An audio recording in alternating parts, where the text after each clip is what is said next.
space. And second of all, it is something that we, with our human mind, that only is able to operate in time and space, cannot understand. So the essence of that transcendent cause is beyond our reach and understanding and our imagination. If that very transcendent reality would be fitting into our mind that can only grasp reality and access reality by time and space, then it wouldn't be infinite anymore. Then it wouldn't be the cause of the action anymore.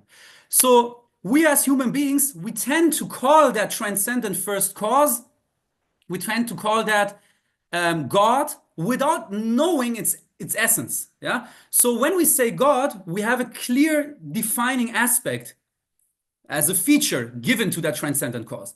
When we say God, we mean it is a reality, it is an essential, necessary first cause that has a consciousness, that has an interest in the lives of each one of us. Yeah. So it's a cause that is actually guiding the reality of ours according to a plan. It means it had a consciousness. So why do we not say it's just a random force? Why do we say it has a will? Why does it have consciousness? Yeah. So Abdu'l-Baha explains it like this. He says, like, everything in the world of being is determined by a specific law, by specific attributes that in the sum define for us what that very entity is. So everything is standing under the dictatorship, the determination of specific attributes. And no entity from its own perspective and from its own standing in existence cannot change its own or alter its own attributes, except for the human being that can change its habits, can look into the reality, can understand the interconnectedness of nature, of the concepts in the world of being, can fathom time and space, can name time and space as such, and has the power to define and to interpret reality. So now Abdu'l-Baha concludes this. He says, a part always depends on a whole. Means a part cannot have qualities that the whole as such is bereft of. Means, Abdu'l-Baha is concluding, first of all, yeah, there is a divine reality existing, because if we have something like consciousness, the power of reason, the power to change reality, the power to understand reality, then obviously that power, that inner mental faculties of man, which are not material in essence, they cannot stem forth from nature. They have to come from a source that itself is immaterial. So first of all, so there is a necessity of a cause of causes. And second, that very cause is not bereft of consciousness. Because if we have consciousness in time and space, how can the cause of the action of consciousness in time and space itself do not have consciousness? The action can only inherit what is potentially in the cause. So now we get to the conclusion. Bear with me, it's a little bit complicated here in the beginning, but all our questions in life, I promise you, will find an hermeneutical answer, an instrument to find solution by understanding these very fundamental concepts. So the cause itself has consciousness, and the action of the cause, the human reality, inherited that.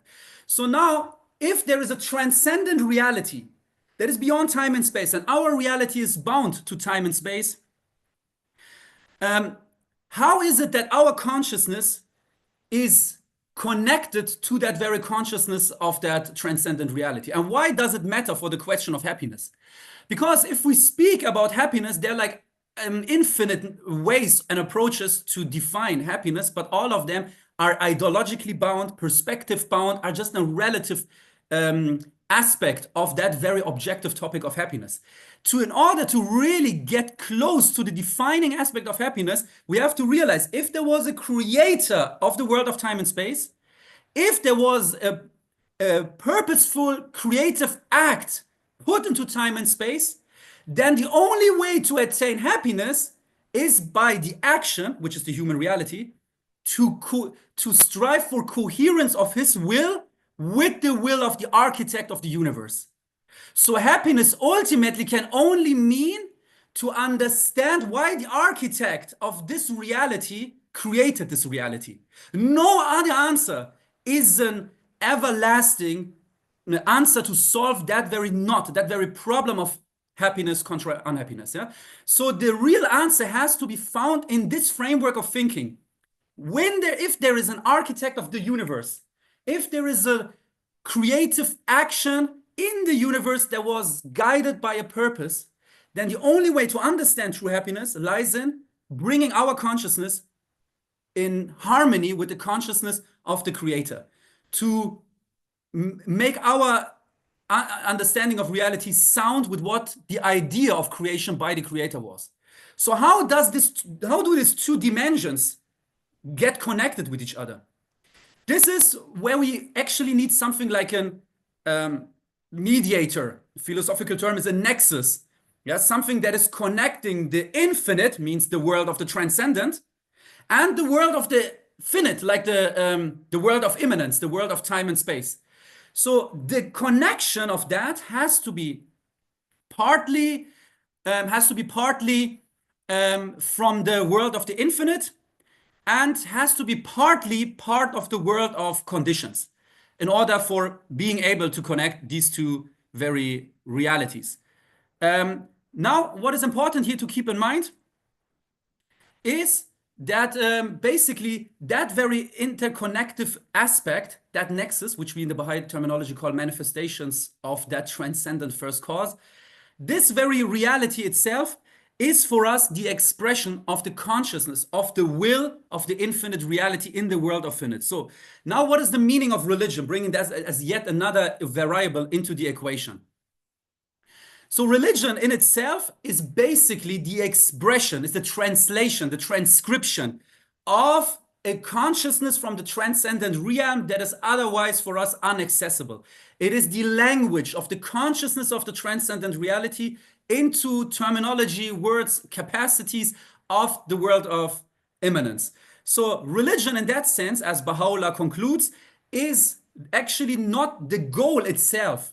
Religion, and it's very important to get closer to the concept of happiness, religion is basically a tool, is an instrument for the human reality to attain what the purpose of its existence is.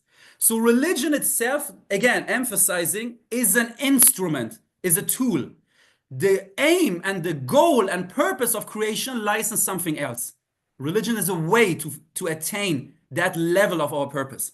So now comes the question, why did the transcendent reality that we concluded necessarily exists? Because time, I'm just summarizing, everything in time and space is which exists in time and space is bound to that very conditions and could not have been a priori the reason for that. So there's necessarily a cause that is standing beyond that conditions, and they are connected by something like a mediator that we call the manifestations of God. And religion is the expression of that will in the world of time and space. So for us fulfilling our purpose, but what was the purpose? Why was the world of immanence created by the world of transcendence? And the answer of Baha'u'llah to that is masterfully portrayed in many of his scriptures. But it is especially important for us to understand the whole code of existence and the whole concept of happiness now in this frame of our deepening today. So Baha'u'llah explains the absolute perfection, which is the transcendent cause of all causes, is actually in no need to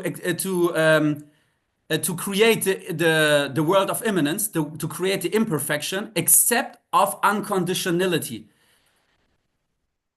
So means that basically when, for example, in the perfection created imperfection, there is no other reason for us to conclude that imperfection was led to have existence next to perfection, except for saying unconditionality, because perfection in itself, by its defining meaning, is free from all other needs. Otherwise, it wouldn't be perfect.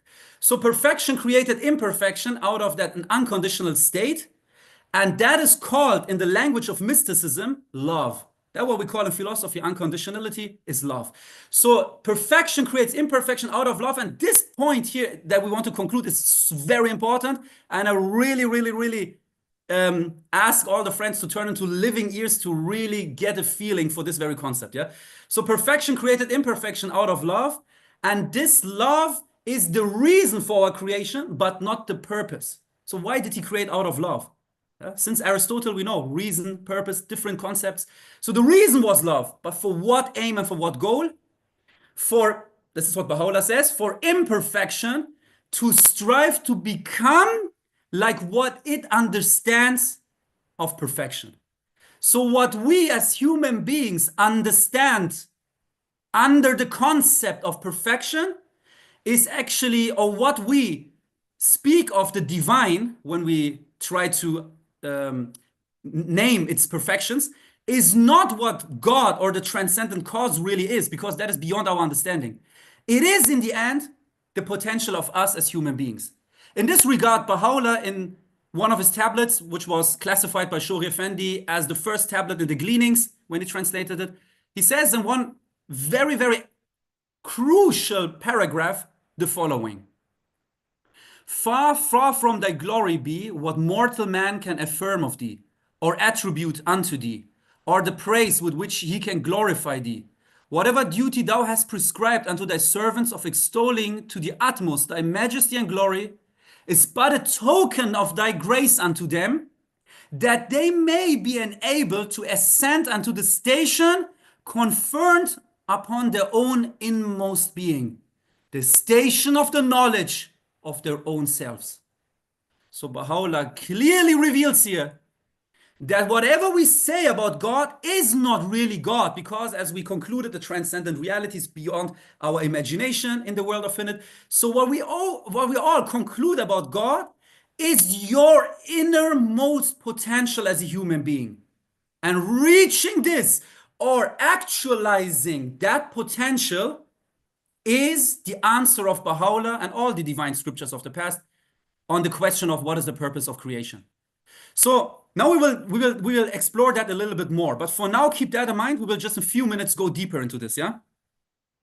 So now the answer of happiness comes from His Holiness the Bab in the Kitab al-Bayan, Bayan of Farsi.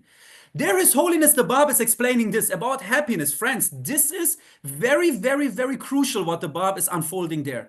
He says everything in the world of being has its own inmost paradise and its own condition of hell.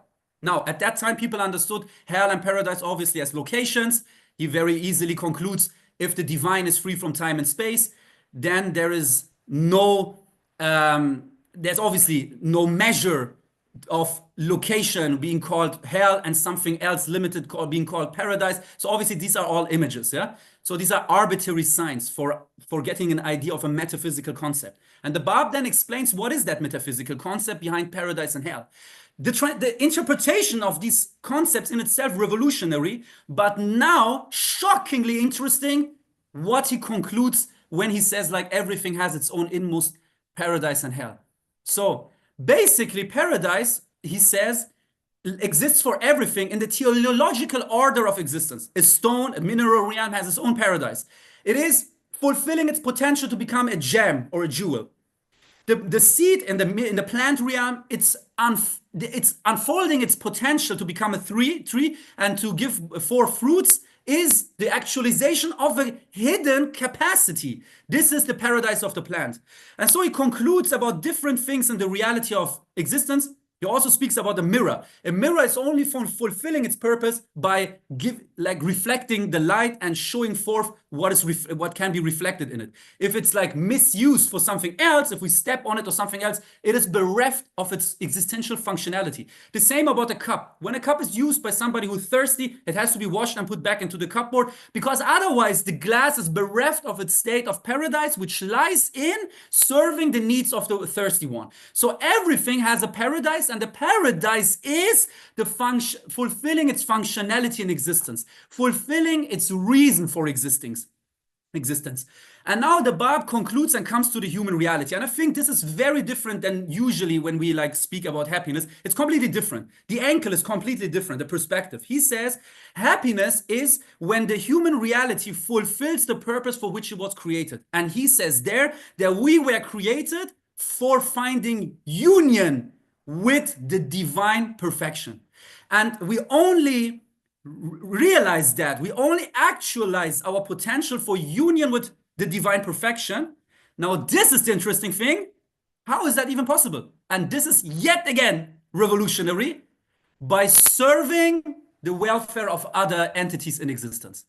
So now we want to, listen friends, now we want to dive into this a little bit further, yeah? So you see the whole topic in itself has a logic. It starts with the creator, creation, the interaction, why were we created? Now we get to the concept of fulfilling our purpose of creation, which is like why we're created, to attain to the perfection that we speak of God.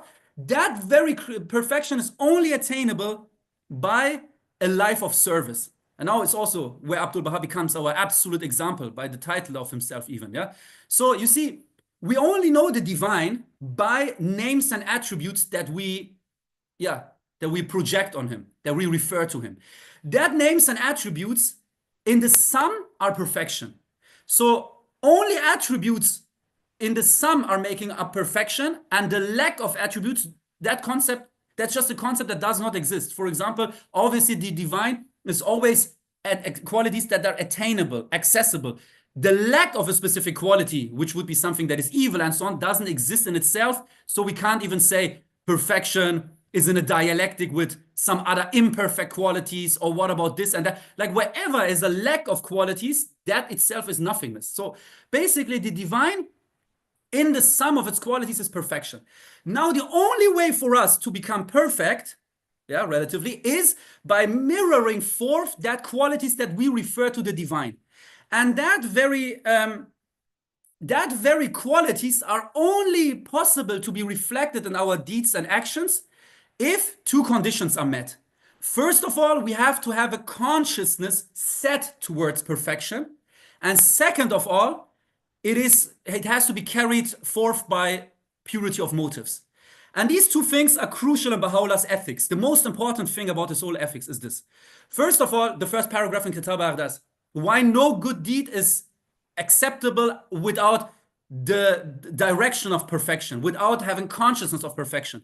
Because first of all, in the world of being, there is no measure for good and bad, unless it would come for a source that itself is qualitatively the essence of good. Otherwise, there is no good and bad. And this is a whole topic in Nietzsche's philosophy.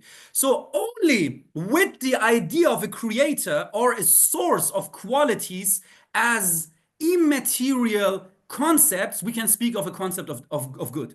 So only by that very reason and by the very mind, the very logic of good, the good is then expressed in the world of immanence. So this is where moral philosophy starts. And now, without having a consciousness of why we do the good thing or any deed, the deed itself is void. Abdul Baha gives this example in the end of Some Answered Questions. For example, the sun is serving the welfare of our whole existence here. Yeah? So it's doing so much more service than any one of us can do for his neighbor. But we never say, oh, mashallah, that was very great from the sun. Very nice how you gave us light and warmth today. So this is something that we are just like taking for granted because it is determined to do so.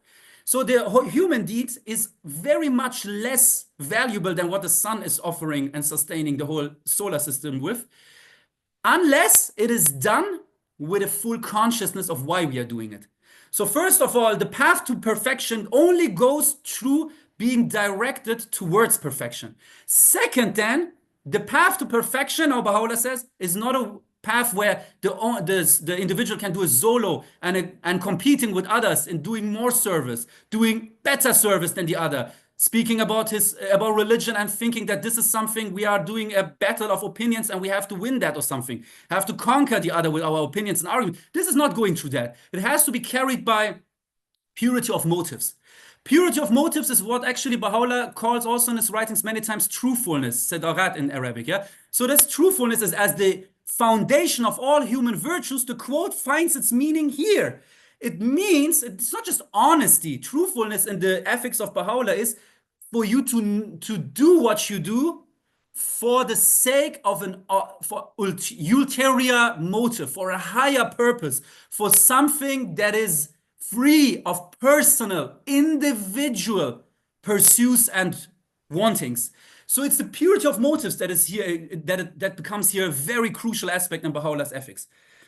So now, getting back to the concept of religion and the whole equation of existence. If there's a creator, created us with a consciousness, and we are knowing about his consciousness by the concept of the manifestation of God, who translates the will of God by the concept and the set of religion, then that very religion becomes something completely different than we understand religion today. Religion is not tradition anymore. So as it was understood in the past, religions, for example, by the followers. Religion is a tool to make the human being, empower him to become the best version of him, of his potential self. Religion then is something like an education, as Abdul Baha explains in the 3rd chapter of Some Answered Questions. Religion is basically material or physical, intellectual, and moral education. Yeah? Once Abdul Baha in the US was asked to summarize the Baha'i religion with one word, one keyword. And Abdul Baha is saying the Baha'i faith is empowerment. So it is empowering, the concept of empowering the human consciousness to be able to separate between right and wrong, between, like, in the words of the universal laws of justice, constructive and destructive forces, what we call human maturity. And we have to emphasize, human happiness without human maturity is impossible and ruled out in the Baha'i writings. So when we speak about happiness, it is the concept of self-empowerment, of self-consciousness is an aspect of it, a very fundamental one, yeah? If you want to speak about happiness at a very, very deep level, yeah?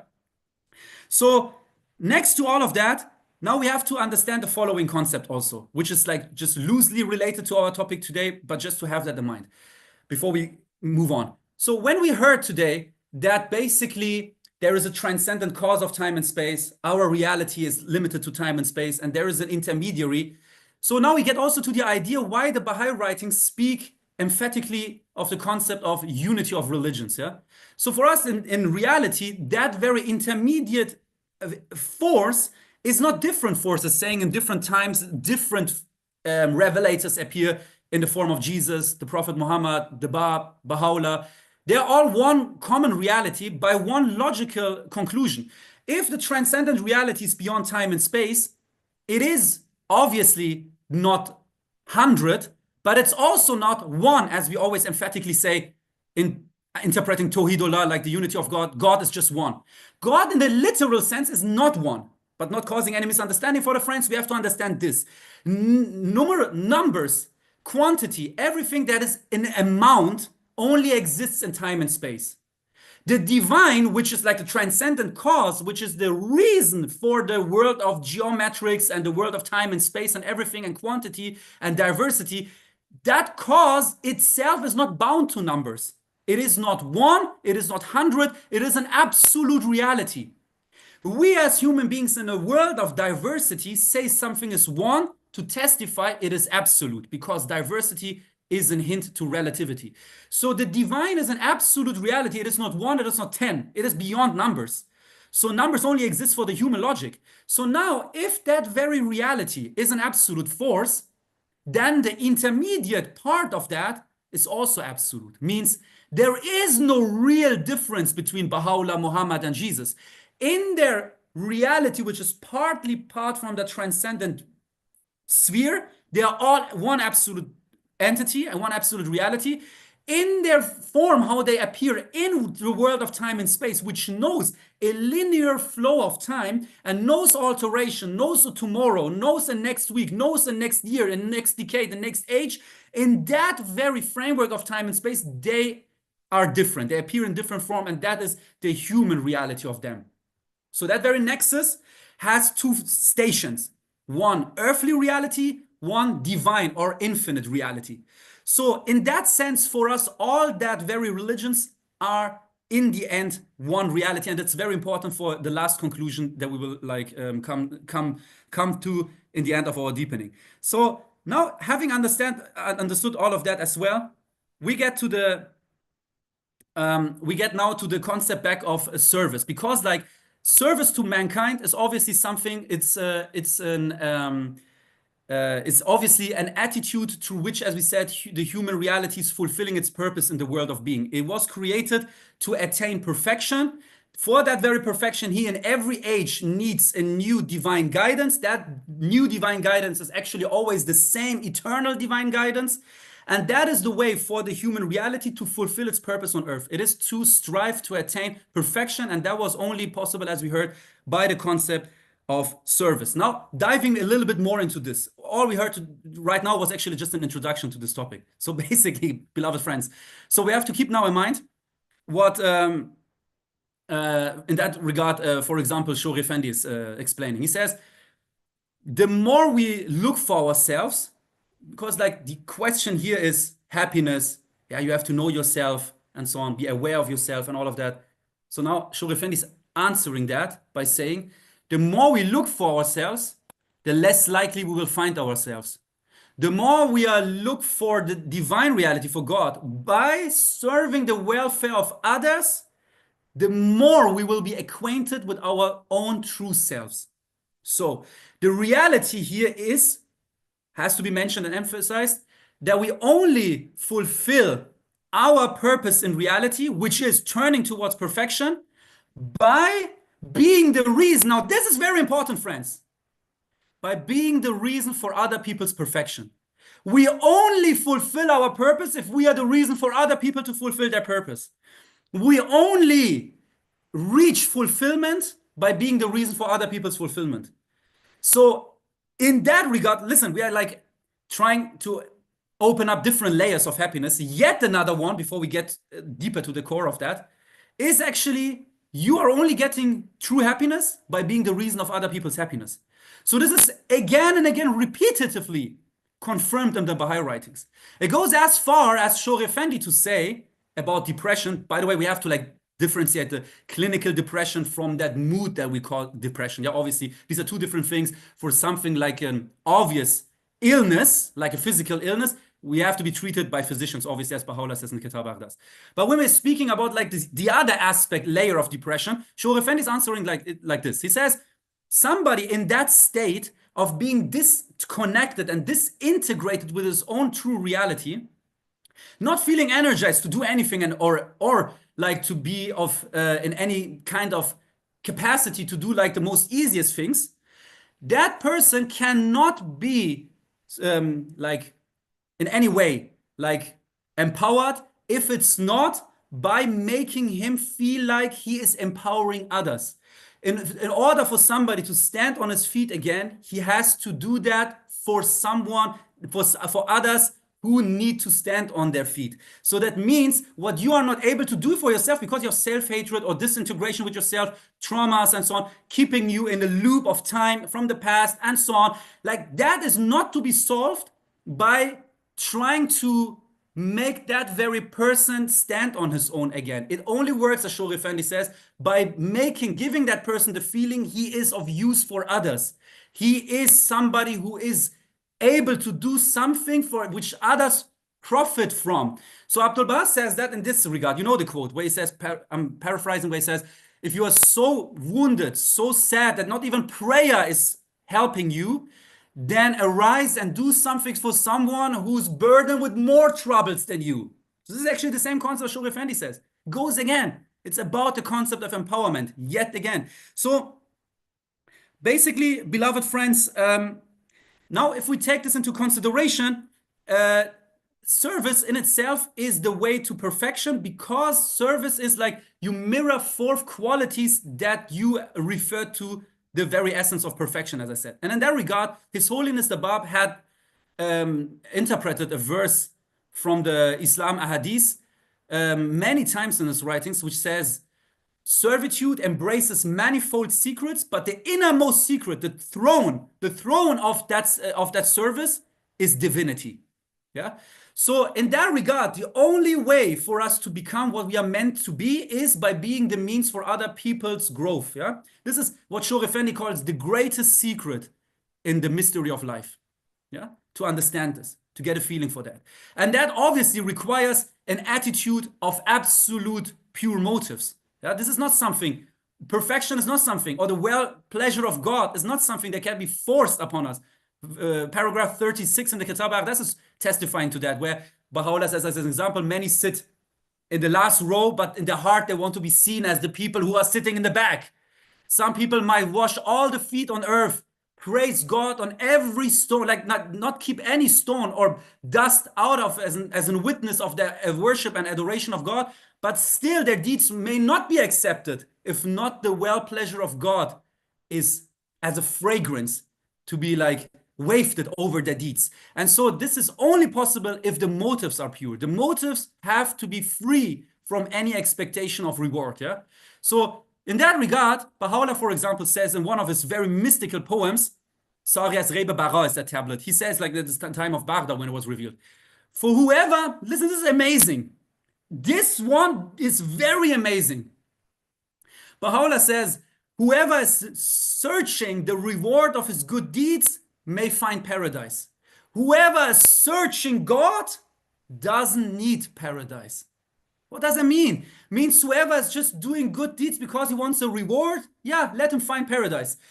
Whatever he understands as paradise, yeah, the place where there's a green isle and everything, and this all the imaginations that people of the past had. Baha'u'llah says, who is doing his deeds for the love of God, that in itself is the reward.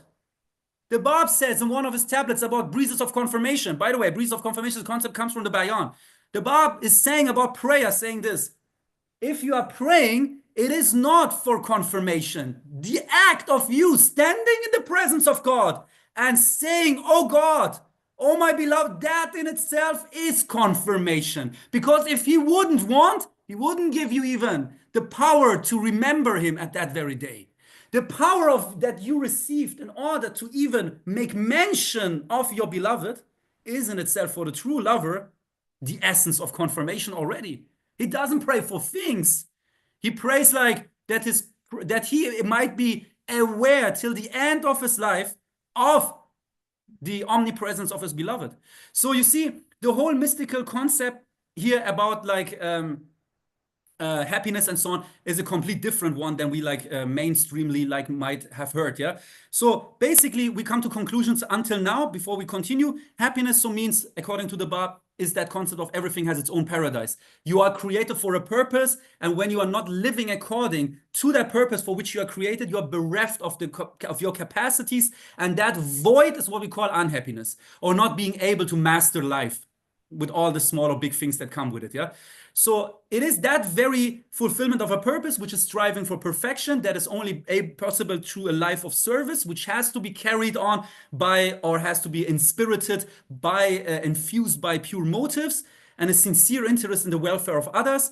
And all of that is like so far part of the concepts that we are like trying to investigate here on. Yeah. So another thing that is very important here is what His Holiness Buddha says about happiness, and Abdul Baha is basically narrating that, because they're like no. There's nothing like different than the Pali Canon, which is narrations about Buddha written. So Abdul Baha is like explaining this and is referring to Buddha, to His Holiness Buddha, by this very statement. He says, like, once Buddha was asked, now friends, this is yet again a very, very, very amazing thing. Once Buddha was asked by a believer, Master, I want to be happy. How? Buddha answers, because the person says, again, I want to be happy. He says, remove the I, remove the wanting, what is left then is happiness. So, and this is essentially important, because it is what it's a confirmation of what we already talked about. Remove the I, what does that mean? That doesn't mean like to be a like disconnected person in this social reality and so not standing alive. It means what you do with pure motives. Yeah, the explanation of the overcoming ego finds its solution in the writings of Baha'u'llah and Abdul Baha. It's just whatever we do to do it for a higher purpose. To understand this, just to give an example, sometimes we hear in the Baha'i writings, Baha'u'llah said you should not study or a subject, or do not do a profession that starts with words and ends with words. And sometimes mistakenly we say like this is a specific subject not to study, or this is a specific job not to do. But that's not the case. Baha'u'llah keeps it very general and explains in another tablet what he means by that. He says, for example, when he's speaking about the importance of profession and everything in the tablet of Tarazat, he says this. He says, it is whatever you do, if you do it for a higher purpose, it is blessed. Wherever you do something just for the sake of doing that very thing, it is bereft of confirmation. So everything in life can be a self-purpose or a means to a higher purpose.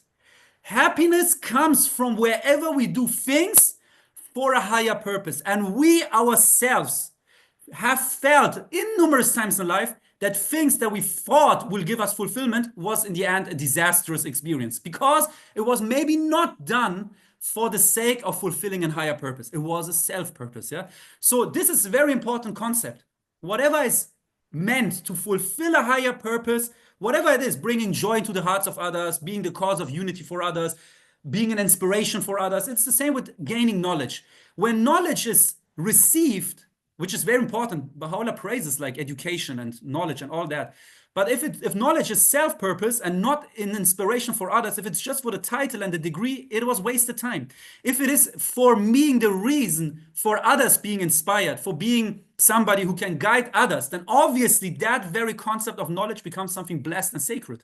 So it is in the end always the view that we have when doing things. It's our universal hermeneutics about life that is actually a decisive factor in our spiritual growth, and in the end game also like how much we attain happiness or are bereft of that, of that very true happiness and lasting happiness.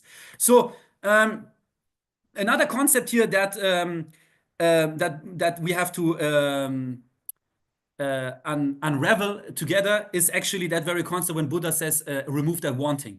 So what was that? What does that really mean? In order to understand that, we have to maybe explore a story, a narration of Abdul Baha. Yeah, it's very, very interesting. So in that very story, like the son of Nasruddin Shah, who was actually, you might have heard about it, but it's, I mean, like it's helpful just to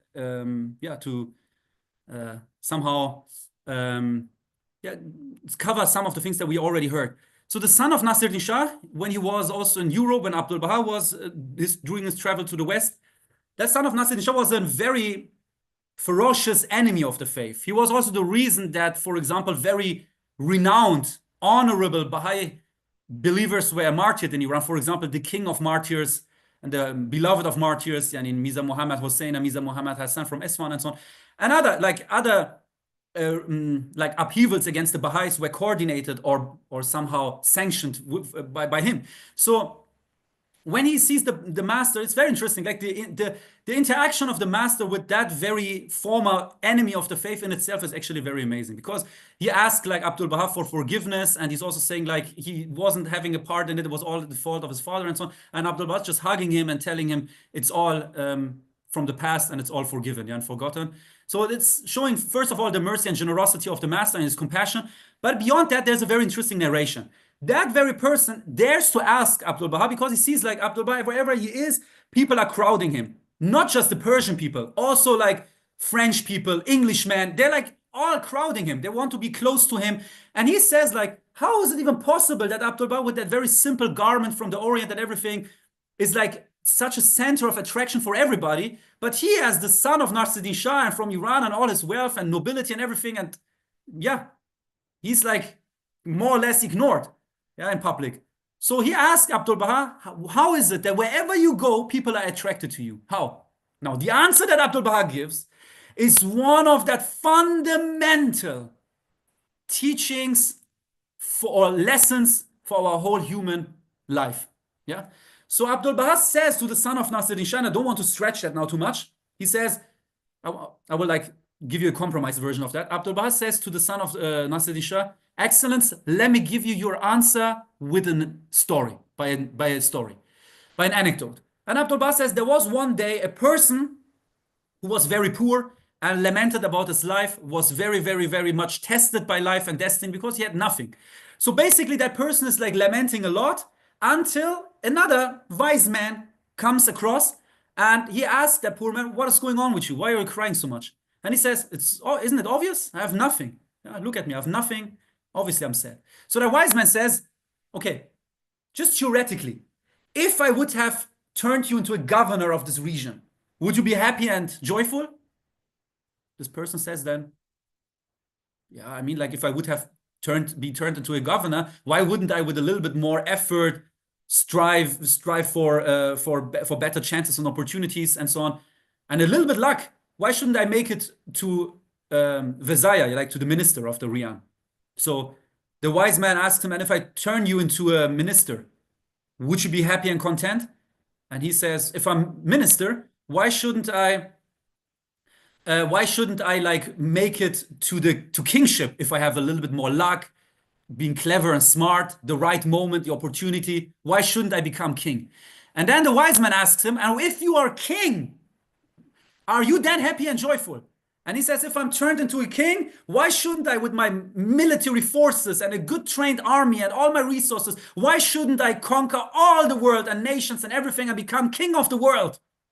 And then the wise man asks him, and if I turn you into the king of the world, would you then, what would be then? What would be then after you're king of the world? And the person says, then there is nothing. And Abdul Baha now says to the son of Nasruddin Shah, I am that nothing. So in that very nothing is everything. That very nothing is a station in which you are nothing, but by that becoming one with everything. And this is why Abdul Baha is also called Abdul Baha, which means the servant of the glory of God, and was so much free of his own person and everything and accolades and so on, because that very concept of becoming that, like that power of nothingness, is something highly mystical and very enigmatic. But he says, by that you attain the purpose for which you are created. And this is actually what was mentioned when we speak about happiness. You have to remove the I and the wanting. The story like concludes in this very anecdote of Abdul Baha, the power of absolute humbleness, humility, and service to mankind. Yeah. So in that very station, all other stations are collectively summed up. Yeah. So he says, like, that is a station even beyond kingship of the world. And that very humility, he says, is true lasting happiness. The more we reach this, the more our color becomes like that, the more we attain this, he confirms, the more free from unhappiness we will be, because unhappiness only comes from wanting and disappointed expectations towards life. And if you are free of that, you can never be shaken in your joy and happiness. And that means then you have true happiness. And by that, Abdul Baha clarifies, happiness is not a state in itself. It's not like, tell us how to reach happiness, and then some have happiness, some have not. Happiness is not something that some have, others have. There's no have and haves not as have nots of happiness. Happiness is the attitude of overcoming unhappiness. Happiness in itself is the force, the power to overcome unhappiness and decide yourself for that what is your existential purpose. Now, bear with me, friends. Having said all of that, we go back to our first equation, which was what? Again, perfection created imperfection out of love. Listen, again, perfection created imperfection out of love. Now we go a little bit deeper into that. We don't conclude here. Love is the reason, friends, this is very important. Turn, please, into a living ear to really absorb that deeply, if I may ask for that. Yeah. So perfection created imperfection out of love. Love is the reason for the free will, the free agency. Because a love for which we are forced would bereft perfection of its defining criteria as being perfect. Because it would mean he had an agenda. He needed us in order to fulfill something. But as he is absolute actualization and no potential in order to be perfect, he created us out of love, and that love means we have a free choice to make. That free agency is, again, perfection, cause of imperfection by love. Love is the reason for the free will. The free will is the reason for a world of quantity, a world of time and space where diversity exists. Because if there wouldn't be no diversity, the free will could never express itself. Means that's the reason why we are not created as spirits in a divine realm from the beginning. That's the reason why we are put into this world where we have to struggle and grind 90 years, 100 years, 70 years, 80 years, whatever. So this is the reason why we have to grind in this material world, is because of the concept of free agency to manifest itself. Love was the reason for free agency. Free agency is it's the reason for the world of quantities and diversity. For being able to make a choice between different poles. And that very world of quantity is a world bound to time and space. And wherever is time and space, there is alteration and fleetingness, vanquity. And wherever this vanity, fleetingness exists, there is pain. So Baha'u'llah's ultimate answer to the Theodicee question, why is there pain when God is love, is conceptually completely different than all the other superficial answers that we heard in history by the philosophers, which meant it very well, but couldn't touch the core of the question, which Baha'u'llah does. The answer is because we are bound to a world of time and space, and in this world exists alteration, change. There's a flow of time. That very flow of time, which brings with itself change, is the cause of pain. Pain is not something I am struggling with a challenge, but the other one doesn't, and he has another challenge, and so it's not that. The whole concept of a world of alteration and vanity is in itself an ever ongoing test for reality. Means what? You were poor, become rich. This is a change of a state, can be a test. You were rich and you become poor. That can be a test, can be a cause of pain. You see, it's not just the negative things. It's all kind of conditions that change. Somebody was close to us, is far from us. Somebody was dear to us, is gone from this world. So you see, a state that is attainable for us changed. And that alteration of a state is the reason for pain. So now comes the question of happiness in regard and in the equation with pain. So basically, Abdul Baha and all the previous educators of mankind, Buddha, the mystic of Islam, and the Naqshul Balagha of Imam Ali, and so on. In Christianity, you see that in the Bible, and so you see, especially in the writings of Baha'u'llah and Abdul Baha. In general, this is not like, if happiness is something to attain and unhappiness is to be bereft of an expectation towards destiny and existence, this is to begin with a life attitude that is dooming you to be unhappy. Because happiness is not something to get, and unhappiness is like, we are like dodging unhappiness by just getting like all the things in a momentum that we just want. Because this world is meant to be a world of alteration and disappointments, if you understand them, if you let them be disappointments. Because this world has to have alteration and changes and so on, so that this journey in this world doesn't last forever. In the end, you are just here for a preparational state. Perfection created imperfection out of love, love reason for free will the reason for this world of time and space.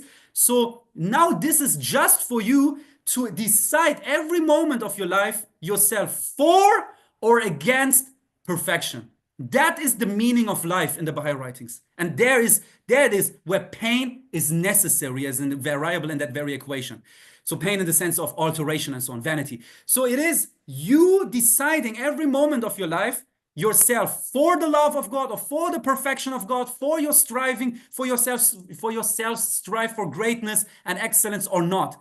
So this is why this whole world, material reality, is conditioned as it is conditioned and bound to. Yeah. So now we come to another conclusion, yet another one which is very important here, is basically, let me give you an anecdote of a very famous German poet. His name was Johann Wolfgang Goethe.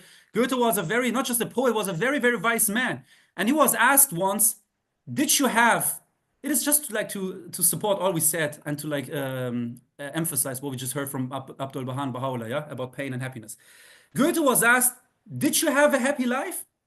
And Goethe says, I had a very, very happy life, but I can't remember a single happy week. What does Goethe want to say with that? He wants to say, if life would have been an endless road, left and right, being just trees and sunshine and everything, that wouldn't be a fulfilled life. That would be boredom. That would be tiresome. He says, I had a happy life, but not a single happy week. Because happiness lies, as I said already, in the concept of overcoming unhappiness. Means it is necessary for us to strive for perfection.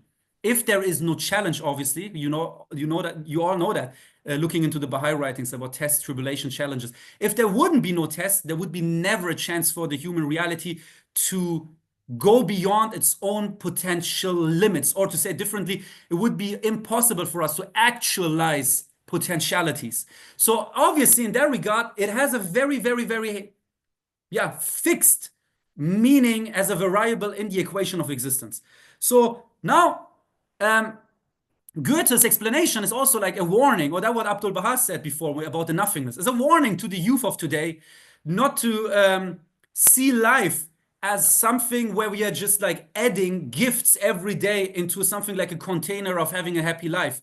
One gift and another one, that I'm good and a good student. Then beyond that, relationship wise, everything's going well and smoothly, and then this and then that and then that. It's not this. Life is not about that, just like collecting gifts. Life is like a chance and a platform for us to strive to become what we are meant to be. And that is what we just already heard today, is fulfilling a purpose for which we are created. And that lies in trying to become every day a better version of ourselves. This is why religion actually also appeared. Going back to the question of religion, Abdul Baha says in that regard, the life in itself is the sum of decisions we make. The whole life in itself, what is like the phenomena of life, of living? He says this is the sum of decisions we make during our life. And now, in order for us to make more positive, positive decisions than wrong ones or destructive ones, in that regard, we are given the concept of religion. Religion is a help, is an empowerment, as we said already, in order for us to make in the sum of our lives more constructive decisions that are getting us closer to what we are meant to be, than actually decisions that are somehow under our level and standard as in our human reality, human nobility, and human purpose. So next to that and beyond that, we have to also like take the following into consideration. Abdul Baha is speaking about a very interesting narration, yet another anecdote, which is actually coming from the mystical traditions of the Orient. But he's mentioning that when one believer was actually speaking about his issues and problems in life and so on, and Abdul Baha gives this very interesting anecdote. He says, like, I mean, like, you have certainly heard about it also in a different context, but it serves like a purpose for this very session as well. So Abdul Baha says there was once a king who actually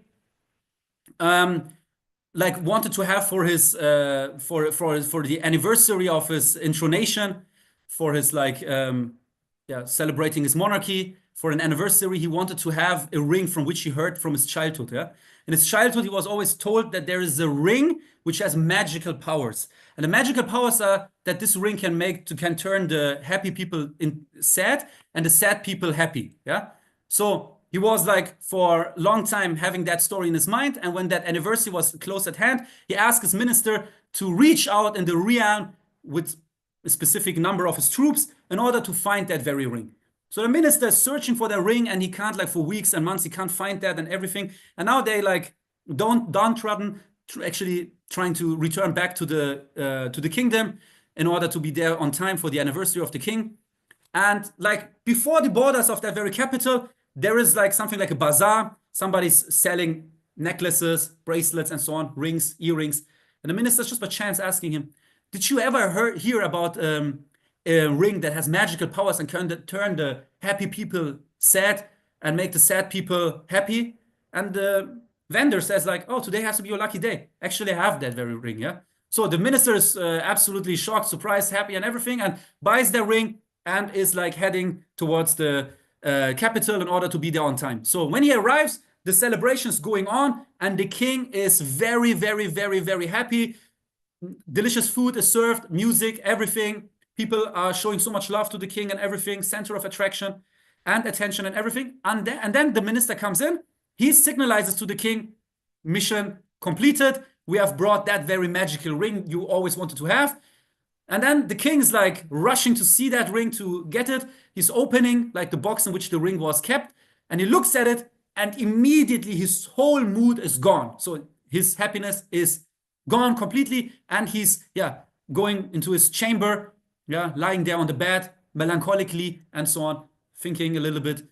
Can't hear the music anymore, can't really like feel the joy of the people outside, but people outside are happy, dancing and everything.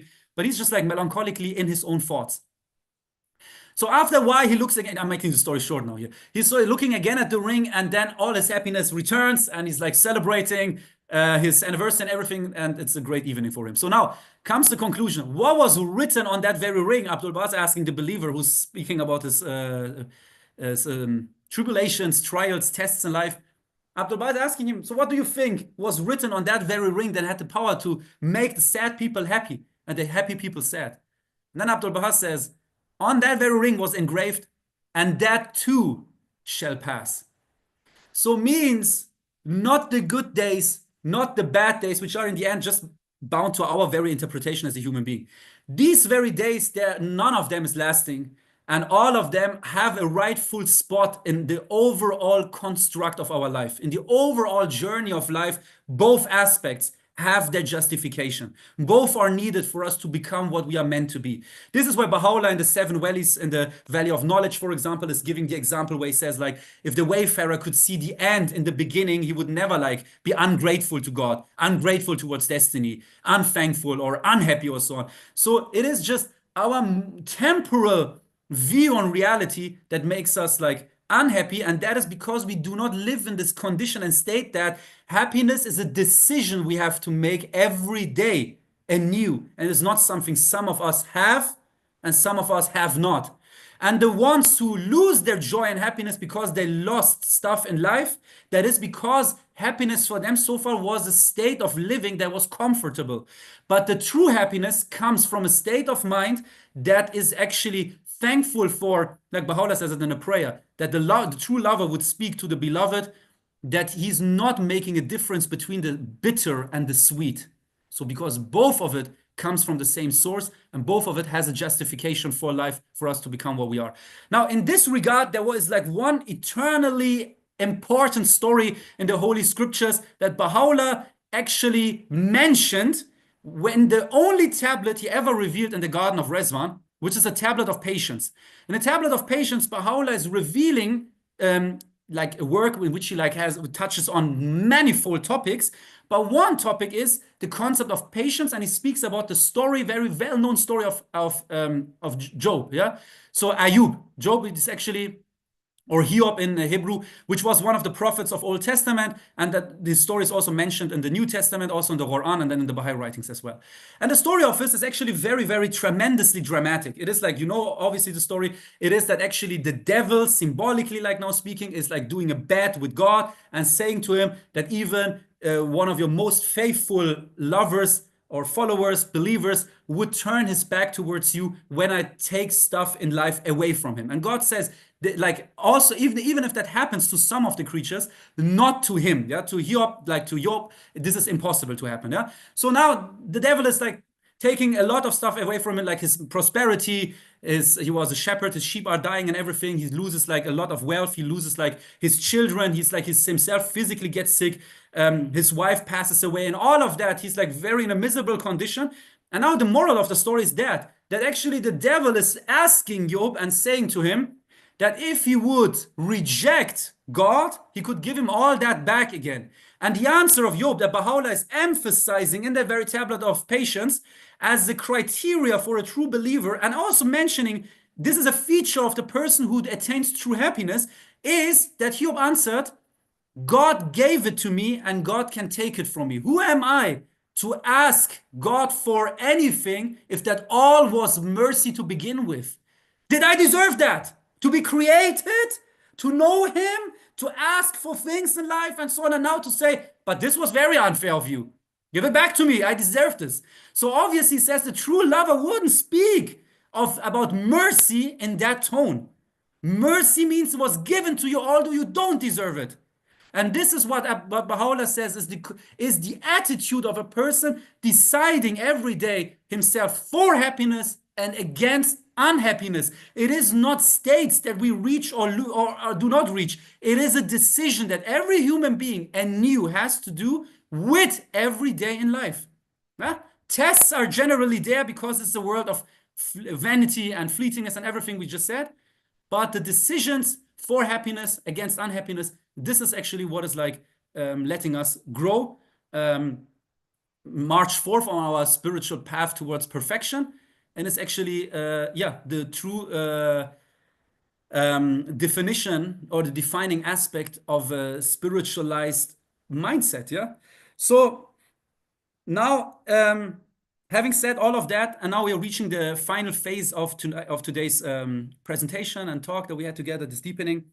Now we have to keep one other thing in mind as well, which is basically that there is, as we said, like an individual happiness. Yeah, we said that, and we will cover the whole concept of how the Bab says individual happiness or paradise. The state of paradise is to become what you're meant to be, to fulfill your purpose in creation. For the human reality lies in getting closer to perfection. For every one of us, relatively different, what that very perfection means for the very personal life. And that the way to perfection is to mirror forth the qualities and attributes of God. In that regard, we are all having a common ground, common purpose. And the Bab also concludes what hell is, or unhappiness in that regard. He says hell is when you are bereft. He says paradise is like being part of perfection, and hell is being bereft of the understanding of perfection. And in regard of next life, the Bab says paradise is if you have become what you were meant to be, and hell is if you meet the person, if you have the lera, means like the countenance with the person you could have been, but you are bereft of becoming. So this is what he says, like is true, like hell in the regard of remorse. And this is not just in the next life. He says it's not just part of afterlife. This is part of this life already. Whenever your capacity as a human being grows, then obviously how much you filled up that capacity, that measure has to change as well. Obviously, as a child, you have a smaller amount of capacity for reaching your very paradise, quote unquote.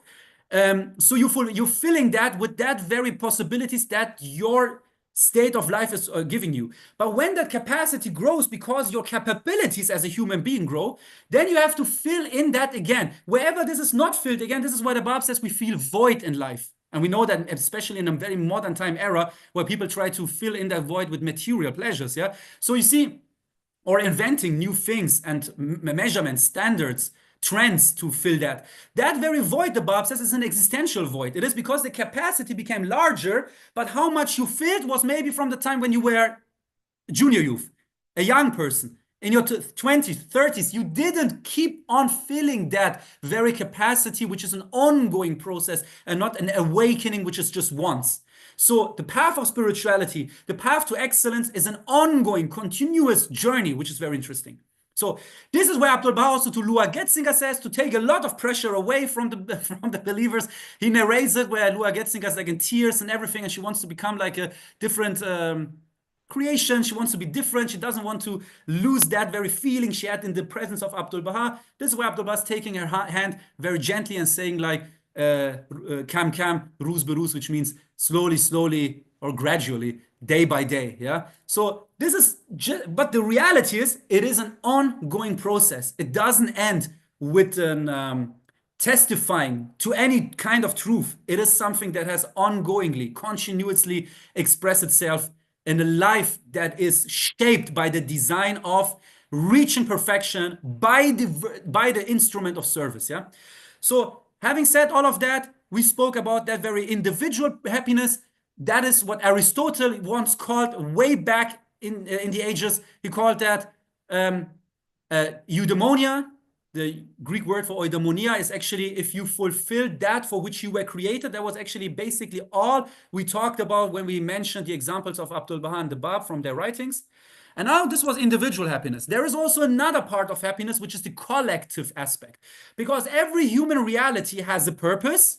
And by fulfilling that, that person becomes what he's meant to be and is fulfilling its life purpose and attains happiness in the equation and in the conclusion of that equation.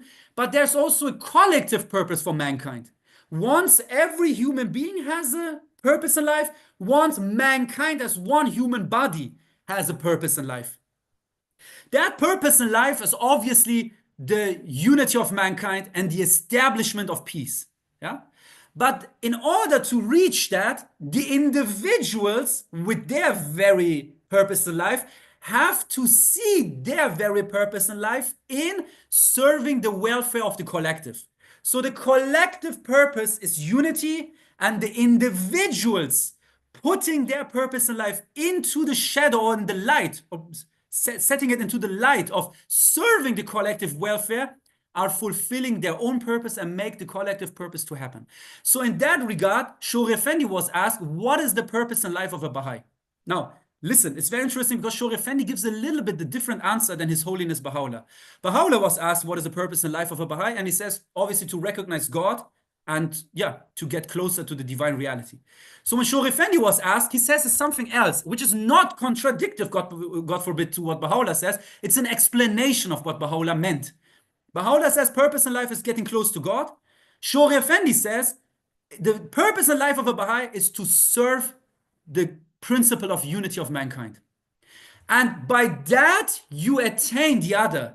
The way to the divine reality is by being someone of use for the rest of mankind. Neighborhood, or starts even with educating your children, and the neighborhood, the community, and city, nationwide, worldwide, whatever. Like the more you are of inspiration for others, the more you are like fulfilling that very purpose, the collective purpose of serving the concept and the cause of unity of mankind. So now, having said all of that, we come to this. The unity of mankind was obviously nothing new in the Baha'i religion in a sense, but it's very new in another sense. Obviously, all religions have brought the concept of unity of the world, but the world as such, which is actually in itself the world, wasn't even just the globe. Yeah, the idea of a world didn't exist with the terminology world in the past. It has a terminological cultural development. The world as such, as we find it in Platon, in its sense and so on, was different for the people of the past ages. Their world view or their access to the world in one time in the era of history was family and family clans, bigger, broader family clans. This is why in the whole story of, for example, Adam and then the struggle of his two sons with each other, like Cain killed Abel and so on. You see, these are all symbolic stories. The whole narration about who's the successor of Abraham, is it Ismail or Isaac? The brothers of Joseph who are jealous of him and so on. You see the norm of that very time seems to have been unity in family. You see, from Moses on, that concept of unity of the world changes. The world now becomes one unified tribe. The people of Israel, they're like encouraged to go to a specific place that was like determined for them, destined for them. And Moses never wants to convince Pharaoh in a story, which is all like basically symbolic. But he says like, let my people go and so on. And this is just like unity amongst the Jewish tribe themselves. Yeah, it's unity in a clan, in a tribe. In the time of Jesus, a revolution of social action happens. Because until then, in Zoroastrian, in Judaism, in Hinduism, you could only be born into an ideology, into the truth, into the chosen people. But Jesus now teaches the words of Moses and the words of God also to the oppressors, the Roman people, the other country, like the other people from other tribes that are like living at that time in Jerusalem and so on. So he's making the words of God accessible for everybody and says like, now basically you do not inherit that kind of being chosen. It is a condition in your heart and your attitude towards your fellow human being. So now he says like basically religious identity is a condition and not as it's not like by blood anymore, but bloodline. And this is unity in faith. Now when Muhammad came, he brought something broader. He brought unity in a nation. The Arabic tribes on the peninsula of Arabia became one like common unified people with one common conviction. So this is where there is a hadith also in Islam which says love to your nation, to your fatherland, is part of the Shariatullah. Like it's part of the law of God to love the country which you live. Now in this logic, Baha'u'llah then reveals, you shall not pride yourself in loving your nation, your country, but you shall pride yourself in loving whole mankind. The earth is just but one country and all people are its citizen. You see, this is in that evolution of thinking that this is then established. So now, the unity of mankind, which is then in that regard new in the sense of it reached its absolute culminative peak, this is like was always foreseen by the prophets of the past to be a significant aspect of the actions and of the dispensation of the mission of the promised one.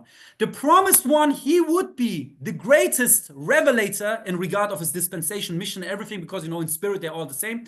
His mission would be the greatest because he would establish unity of mankind. And now in what regard the past prophets spoke about the promised one, spoke about Baha'u'llah, is in superlatives, which is amazing. For example, Jesus speaks himself or introduces himself as the Son and speaks about Baha'u'llah as the coming of the Father. Yeah, for example, the Quran is like foretelling a day of judgment when it's like chapter 13 in the Bible, in the Quran, verse 2, where it says, it is guaranteed and promised that the day will come where you shall see your Lord, God, from face to face, from like there should be an accountance from an encounter from face to face in which you see the divine reality appeared on earth. His Holiness the Bab said, for example, all the prophets of the past were sent upon mankind by the command of God, by Amrullah. But then he says, the one that comes after me is himself the command of God, is himself Amrullah. The Bab says, I'm repeating, it says, every prophet was sent down upon mankind by Amrullah, but the one who comes after me himself is Amrullah. So it's making like the station of Baha'u'llah being a specific, special one in history.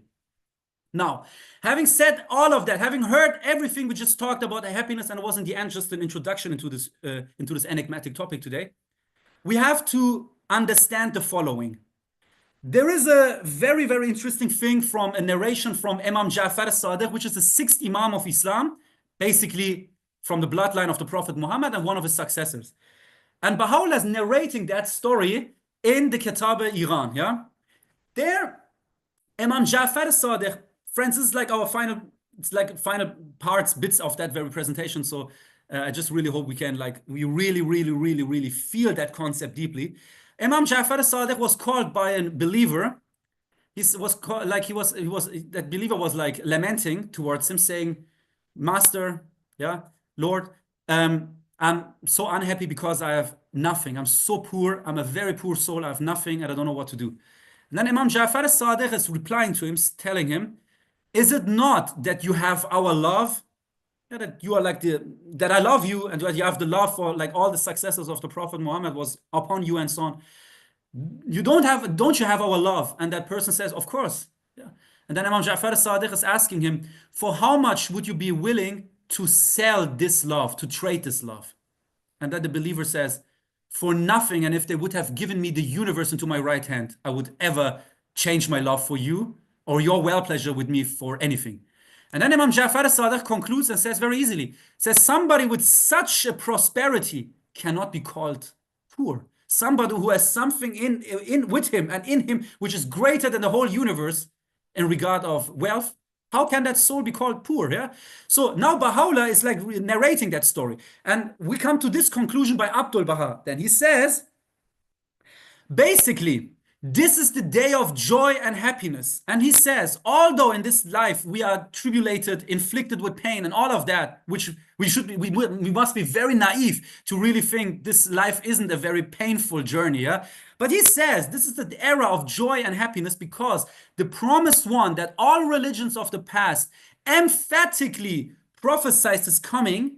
All the past religions were speaking about him in great terms, calling him the king of the universe, the appearance of God himself, the king of all messengers, that very promised one who was the object of adoration of all the lovers and the manifestations of past who loved his day, all the mystics of the past, all the believers in the past who were like prepared for that very day. This very promised one has appeared. So Abdul Baha says, how should a person be sad if he's blessed by knowing this most great tiding, this most glad tiding that the promised one has come and he has been blessed with the honor to be a believer in him. So thank you very much, friends, for your patience tonight. Thank you very much for bearing with us, and hopefully could have been of help for each one of us. And we will like see each other hopefully again then also in 2 weeks if you like. And I think like there was also a chance now for some other questions, answers for a bit. And yeah, I'm just very thankful to everybody who organized the session. And thank you for your patience. Yes. Thank you so much, Shahnam Jan. It is wonderful to have you. And as you see, everyone is so excited to be here. And let's have a video so we can watch together. And then meanwhile, we can think of your questions. If you have any questions or comments or anything that you would like to share with the rest of the people, that would be the time after this video. Thank you.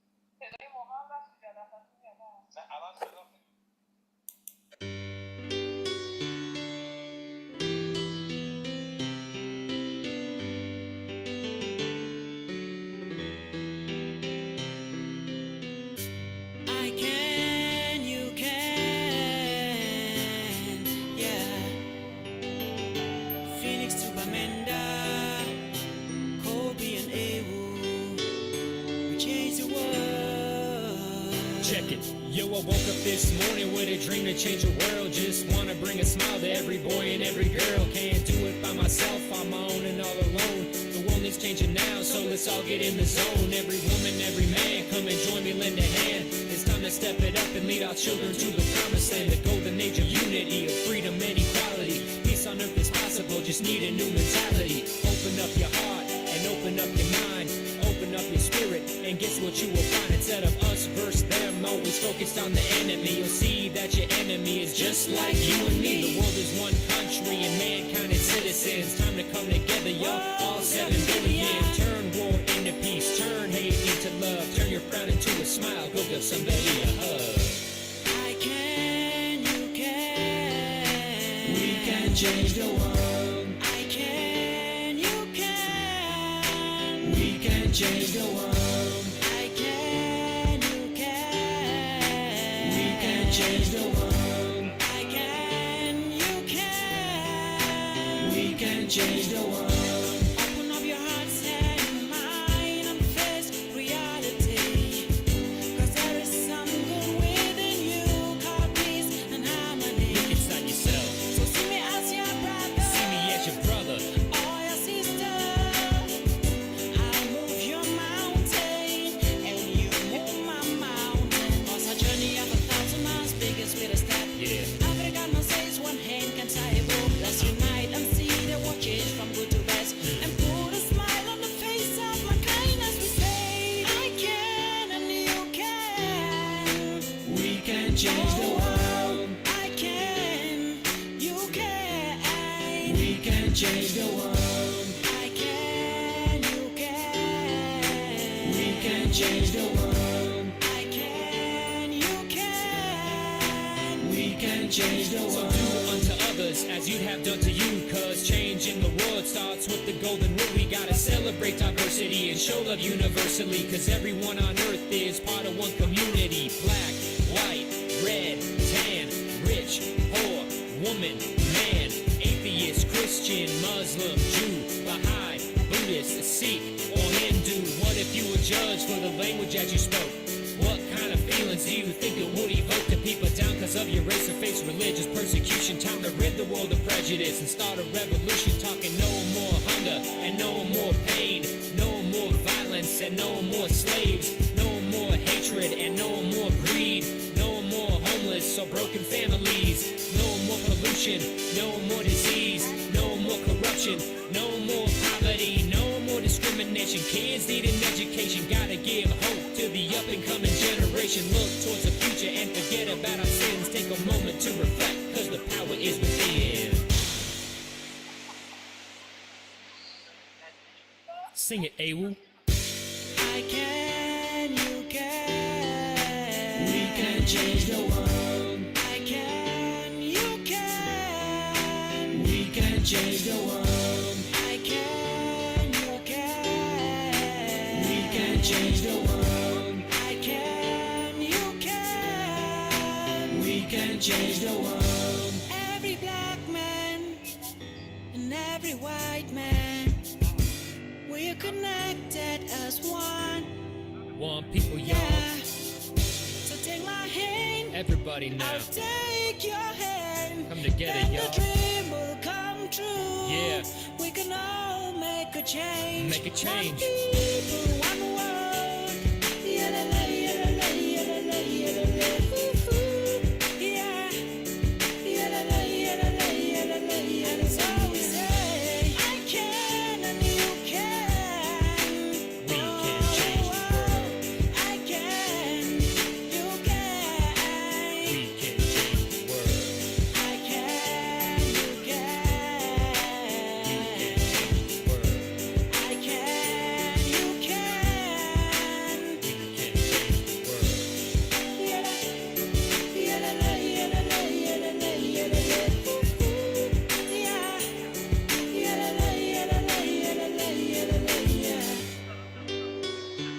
goes out to every single member of the human race.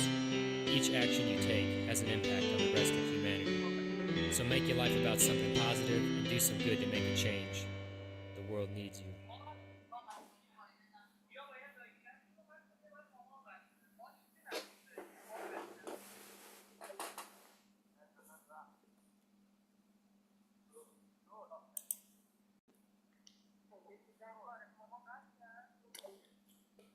Okay, friends, now is the time to change the world. As Colby Jeffers told us, let's change the world for better. We can all help to do that. There are about 107 people here today, and we all need to give hand to hand and help out. Oh, and we see a lot of friends. Even we have a youth to be, and about 15 more years or 16 more years, this person will be youth to be. And yes, we are talking about you, Elias. Elias is our future youth. And so they are from our community, and he recites prayers, friends, in English by heart. And he has a good voice, and he sings along with his parents. So that's how wonderful he is. And we all can change the world if we can help each other. So friends, here's the time to raise any questions that you have or concerns or comments. If you could please raise your hand, and that would be wonderful. So Monajan, please go ahead. Yes. Much. Okay, number one, I'm very proud that Colby Jeffers is from Arizona. Yes. He's an incredible youth. And of course, Shahnam, he's an amazing young man, and always enjoy listening to him and learning from him. I just was a bit concerned. I'm sorry, I don't want to be negative, but I think this is a Baha'i Zoom. And I think that there was an element of otherness that was inserted in the comments very early on. Somebody asked that anybody who's older than 35, please turn off your cameras. And then somebody else jumped in and said, well, this is really, others can also join, but this is really for the youth. And I think that inserting that otherness, I think is bringing this poison of disunity into this Baha'i Zoom. This is a revolution of Baha'u'llah, and whatever Shahnam is talking about is his understanding based on revolution of Baha'u'llah. Revolution of Baha'u'llah is not for people under 35. So please, I beg you, please be careful how you act. I'm very concerned that, we have a long way towards perfection. And we cannot change the world if we really, even in a very subtle way, appear to be discriminating and be prejudiced. So I just wanted to mention that, because when that comment was made, I turned off my camera because I'm much older than 35. Then I felt really bad. Is this the real Baha'i faith? Is this a Baha'i Zoom? What are we here to learn? And then another gentleman came and said, well, this is that. Others can also join, but it's not an others. The faith of Baha'u'llah is for everybody, regardless of age. I just wanted to say that. Please take a look at yourselves, those who made the comment, and really, and understand that this, please do not bring the otherness into our Baha'i Zooms or in our lives. Thank you very much. But, Shahnam, I'm very happy. Sorry about, interrupting this way, but I love you, Shahnam. You're incredible. But I also think that, we all need to learn to be, look at ourselves and not appear so being discriminatory. Thank you very much. Thank you. Samuel, please go ahead. Yeah, Allah for everyone. Yeah. I hope everyone is fine. I just wanted to say the session was amazing. I also have a question, but just before I ask my question, I wanted to respond to Mrs. Mona over there. It's so lovely to see you. I just wanted to say that I think the session was made for the youth to understand, because it's like a little bit easier version of what you have already learned, and it is like very special for a youth to like, how do you say, like, upgrade, get better, since even the Universal House of Justice said recently that all must search, but the youth must soar. No, yeah, exactly. right. Sorry, that is a correct quote. Yeah. So now getting that out of the way, I wanted to ask my question, which I wrote down here, and it is, Shannon, when you say that we are being tested constantly by God, for example, with like changes and stuff, like what is being tested? Our reaction, our patience, what we do, what is being tested by us? Yeah, amazing that you joined our session today, Samuel. And yeah, a very amazing question. Basically, what is tested, like again, we could like come up with secondary answers to that, saying like in some regard, patience is tested for the one, another person's like detachment is tested, whatever. But the overall answer to that is an existential approach to that whole question. It's like, as I said, when we are like created by perfection in order to strive to attain perfection, tested is actually how much we are in love and bound to that very source of perfection, and is our connection with that perfection only when things are as we expect them to be, or are we like the same person even if our exterior things in life change, the situation and circumstances change, and things become more inconvenient for us? Are we still the same person in regard of our true identity that is like aware of a specific purpose in life that he has to follow to reach and so on? Or is that just something I testify when life is very smooth? Yeah. So this is actually what is tested, our faithfulness and loyalty to the concept of perfection in general. And yeah, you can break it down saying, yeah, this and that test was a test for my patience. This and that test was a test for this and that. But in regard of an overall answer, it's your loyalty towards perfection that is tested with every hour, every minute, not just every day, every moment that we are asked upon to do a decision, to make a decision. That decision goes through the filter of our consciousness and has to always make a decision. Even the good ones are tricky, the good decisions, because it's the question, why am I doing this? With what motive? With what ulterior motive and purpose am I doing this and that? Is it maybe a selfish purpose that I cloak into a good deed or whatever? So this is why Baha'u'llah is like asking us to be very self-conscious, very reflective. And in order to practice that, we are like, for example, also encouraged to have once a day kind of like time for meditation, time for prayers and reading the writings in the day, morning time and evening, or even the 95 times Allah. These are all slots in the day to basically break it down. All of them have an own hikmah, an own his wisdom. But to break it down, it's like to always make you sharpened in your understanding of what you're doing in that very flow of time that is like pushing you through your day and everything. Yeah. And with what attitude you do it. Great. Thank you Spirituality, so friends, is much. sorry, just Thank you very much. sorry, Sam, but spirituality is not like just to endure stuff and pain, and spirituality is also not just to make activities. Nobody of us, without like, this shouldn't be like causing misunderstanding. Nobody of us gets more spiritual by just doing activities. It is the attitude by which we do that. Yeah. And if somebody is like bereft of that blessing to do activities because other life aspects and aspects in life are like asking too much of his attention or energy or whatever, that can also be something spiritual. If the attitude by which this is done in the attitude, I'm doing this as a token, as a gift, as something I dedicate to Baha'u'llah. This is what Abdul Baha calls true spirituality. It's not what we do, but what the motive and attitude is with which we do the things. Yeah, everything can in life be a self-purpose, even something that is cloaked into religiosity, and everything can be a dedication to Baha'u'llah as a gift, which in itself makes that deed blessed and sacred if it is accepted by his well pleasure. Thank you Great. very much. Yeah, thank you so much. Any other comments? Peter, go ahead.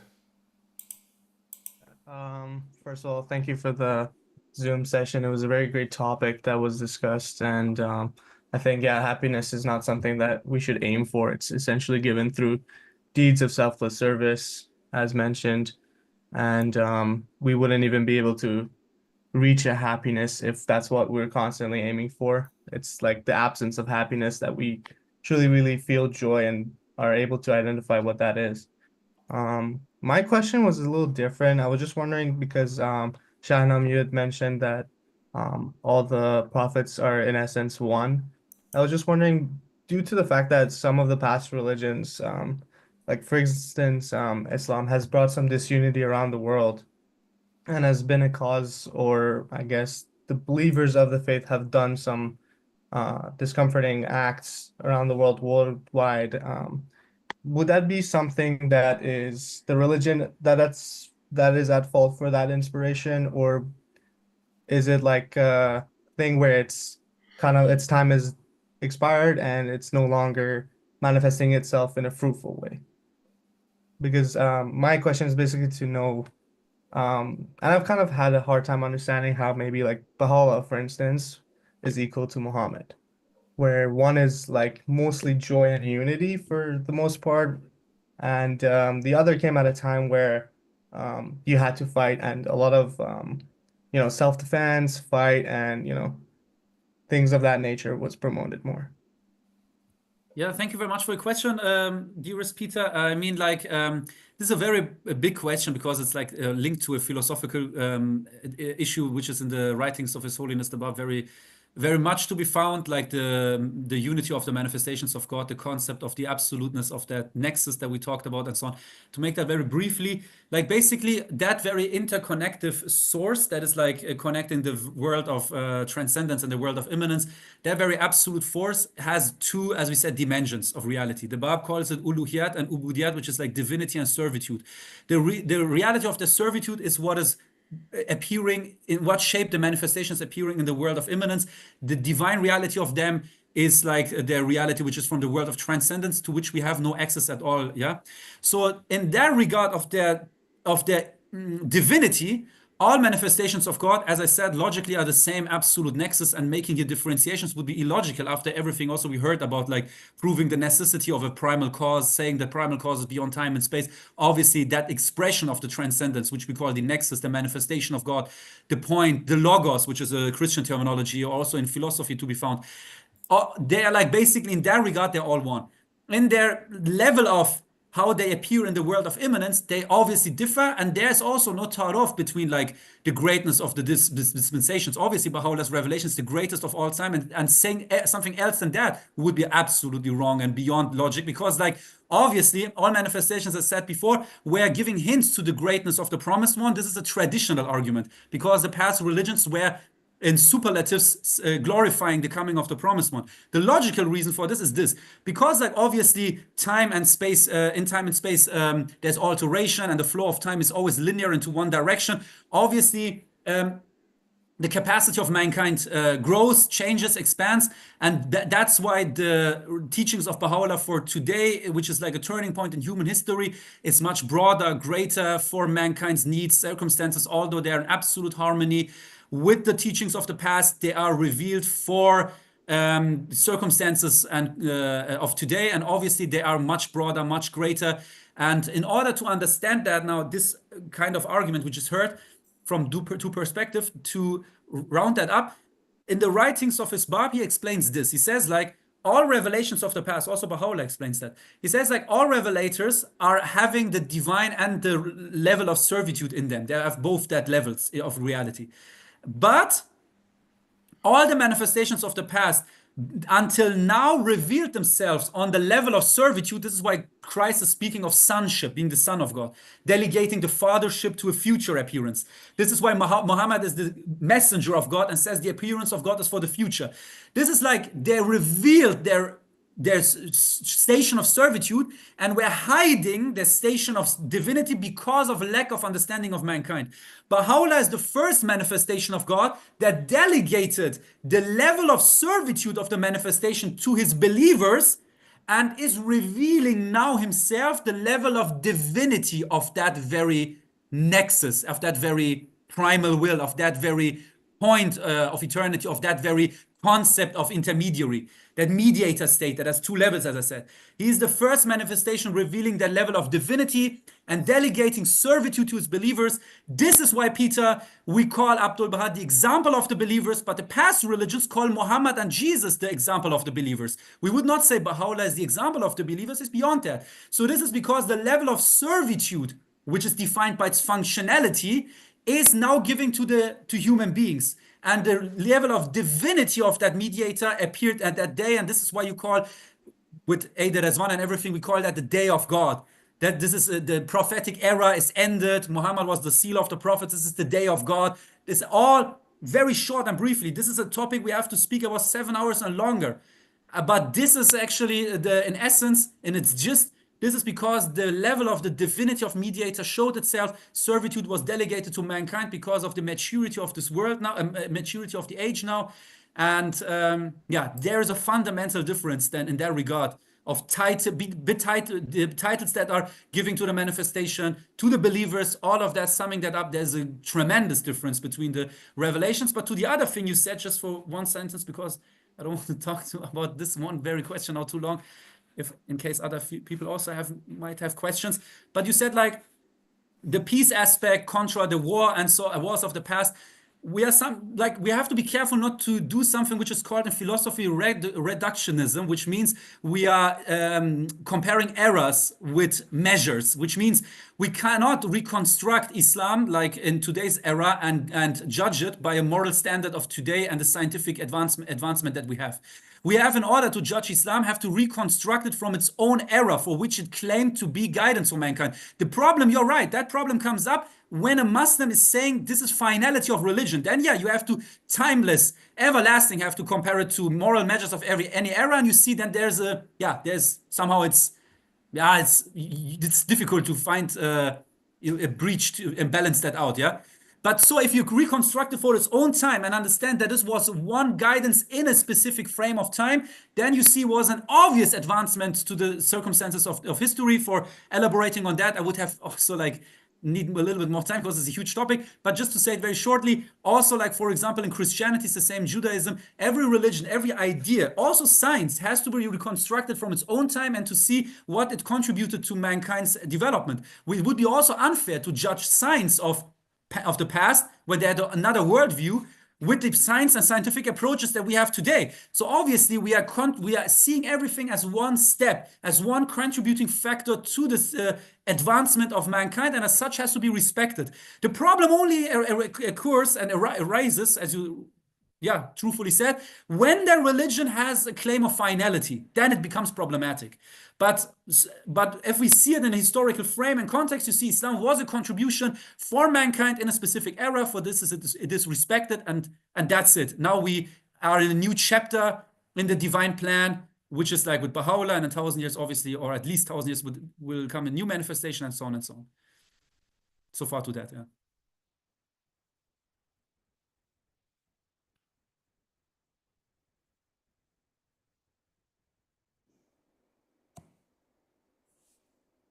Oh, I can speak. Okay. Go ahead. Hi. Go ahead. You're muted, Mr. Okay, thank you. Hi, everyone. My name is Mateen. I live in Los Angeles. Thank you for this invitation. And Shahnam, excellent presentation. Like, that was amazing. I learned so many.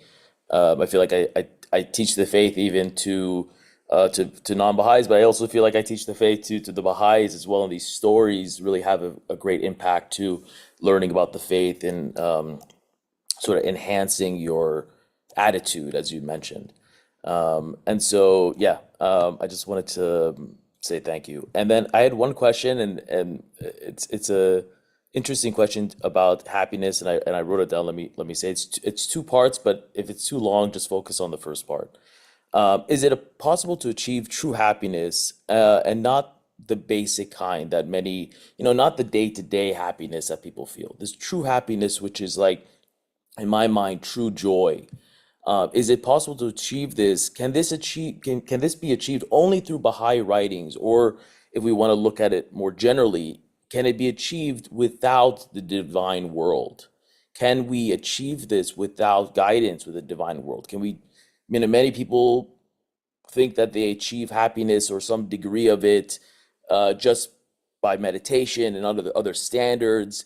Can we achieve, is that some type, or really is it really just a piece of what Baha'u'llah says, or Abdu'l-Baha even says, that Abdu'l-Baha says material happiness is limited to the world of matter, but the joy of the soul is spiritual and internal. So when I see that writing, I say there must be more to happiness and joy that human beings can conquer than what we have just seen now. So that's, if you can, on that. Yeah, thank you very much for your encouragement also, dear Martin. It's very kind of you. Thank you very much.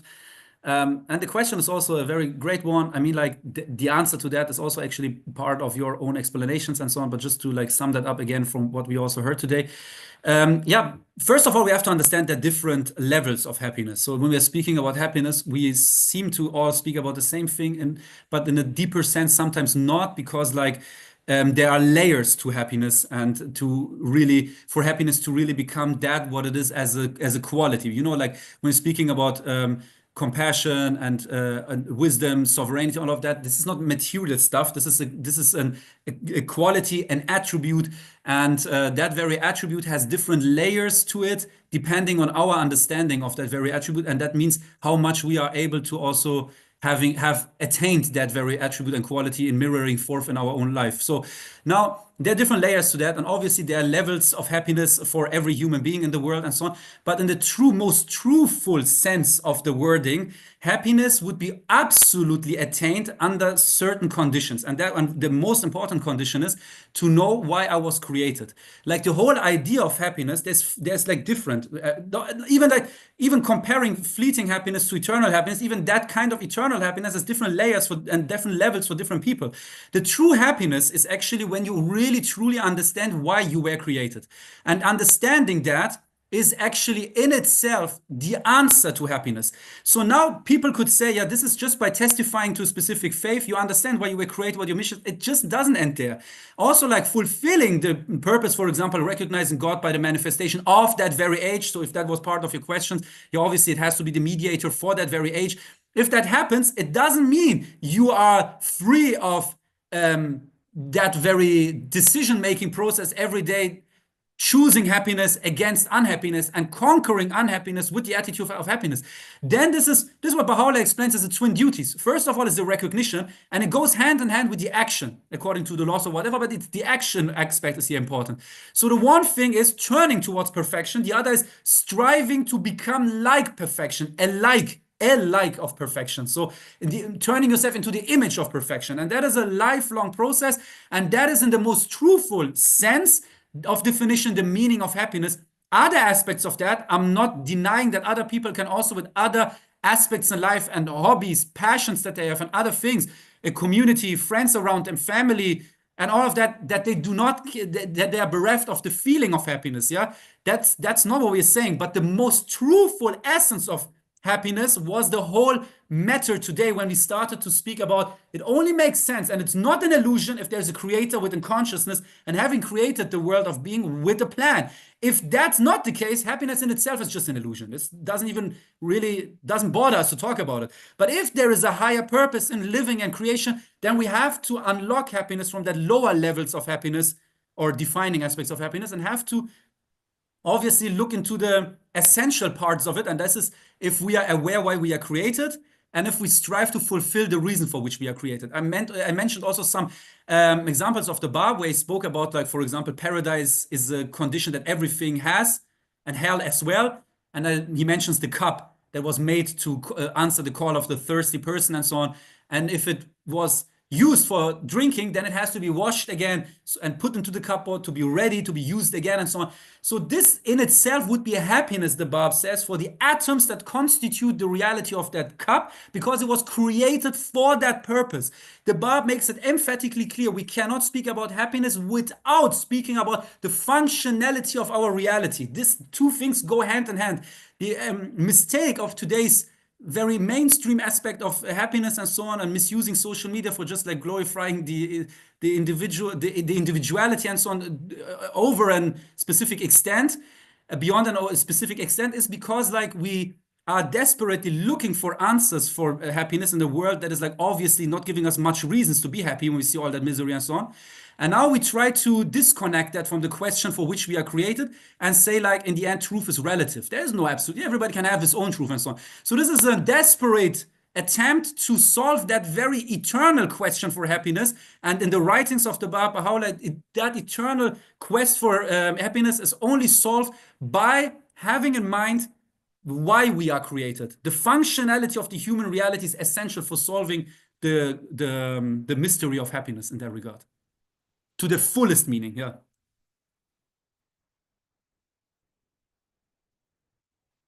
Of our session today, it's usually from 11 a.m. to 1 p.m. California time. And so if other friends have any questions or concerns or comments, please contact us.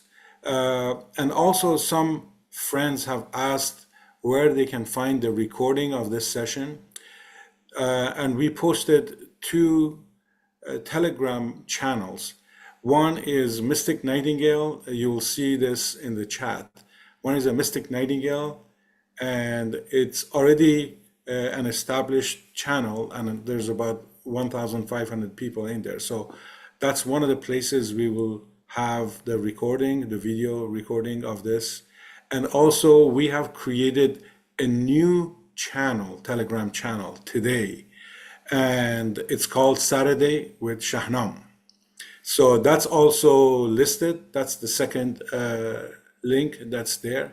So it will also be posted there. So these are the two places we will have that. And thank you everyone for coming. And whichever way you have received this invitation and you are here today, we will continue to send that. But also, if you like to be directly informed of the sessions and other Baha'i activities and all that, we have an English speaking WhatsApp group that is only in English. And I will send you my contact information, my name and the WhatsApp number. Please, if you are interested, please give us your complete name, your email address, and we could add you to that group. And it is a WhatsApp group, an English WhatsApp group, and it's also called Mystic Nightingale, the same as the first Telegram channel. So you're more than welcome to use these, and please contact us if you need to, and if there are any questions. And the invitation for the next session, which is 2 weeks from today, which would be on the 17th of May, will also be posted there and in the same groups that we have shared them, so they will all be there. Thank you very much, everyone, for your attendance and for your support, and especially to Shahnam Jan for a wonderful session, for a wonderful starting session. This is just the tip of the iceberg, and you still have not seen the entire iceberg. But stay tuned, and we will have more and more sessions for you. And meanwhile, if you have any comments of how we can improve this session, by all means, please give us your comments, and we will take that into consideration. Thank you so much for attending, and we'll see you in 2 weeks.